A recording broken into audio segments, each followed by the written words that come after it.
Good morning, comrades, and today I'm going to give you an extremely basic tutorial on how the army works. So let's start with creating an army. How to do that: you draw a box over the divisions you would like. As you can see, these are divisions, and you can see this glowing, flashing green plus. Now when you do that, you create an army. Now what you can do is assign a general. So for this, we are going to put Walter Kruger into PAL, and all he does is he has little bonuses that he might have. So as you can see here, it's attack 7.5%, defense 7.5%, but we don't care for this in this tutorial. What we are going to do is click the half button because we have too much that this man can deal with. He can only deal with 24 units. Let's create another army, which we will hand over to Step Diedrich, and you can see they both can handle 24. This is constant in your vanilla games of Hearts of Iron 4, and what you can do from here is create little front lines.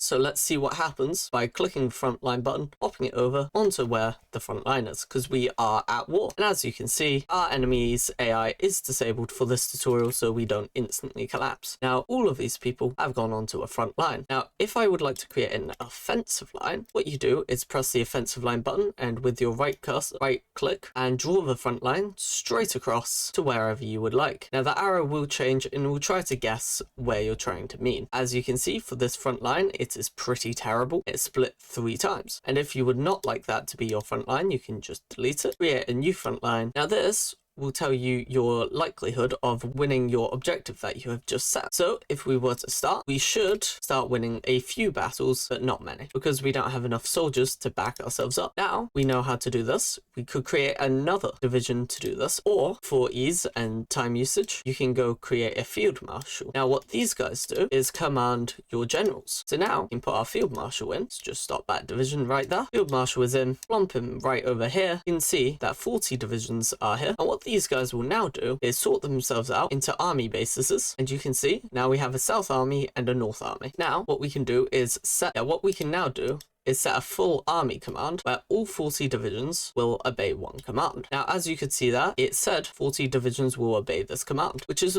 wonderful and exactly what we want. Now, we will push our opponents out, which is amazing. Now you know how to guide small armies, which is great to know. Now, this is where this will start to get difficult for new players, because these concepts are pretty difficult to get your head around. We are going to teleport a few of these divisions. So what we're going to do is what everyone famously knows is an encirclement. We're artificially creating one just so this is just quick and easily done. And now this is called an encirclement. An encirclement is when the divisions are no longer connected to their capital in any way, shape, or form. Now, all of these divisions do have ports. They do still get supply, but they are not connected to their capital. Now, what this can do is, if none of these divisions can retreat, they disappear and they start using their strength as a way to fight. As you can now see, their strength here is decreasing. Their strength, this is because they can no longer gain supply, and when you lose organization in a battle, you can only fight with supply, which is absolutely awful for any new player to have to deal with. And you can see that soon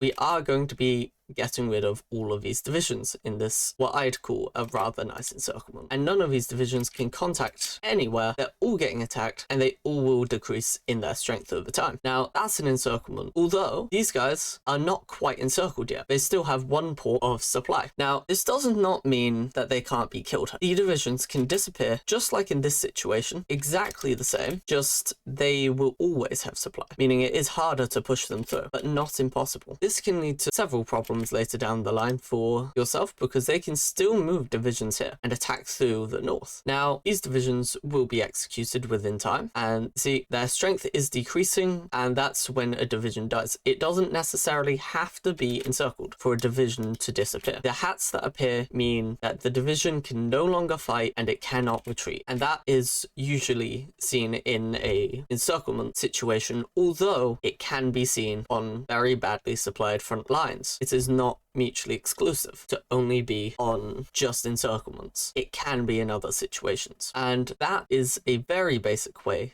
to commanding the army. Thank you for watching, and I hope I see you comrades another day. You hit the end credits. Congratulations. Now, you should join the commune. You know, we've got a happy Discord, we got everything running. Am I going to leave this PNG picture up until the end of the credits? Abso-goddamn-lutely, because everything's appearing. Ah, yeah, everything's here now, yep. Alright, well, as you can see, it's all ending, so have an amazing day, comrades, and it's been lovely seeing you. So, goodbye.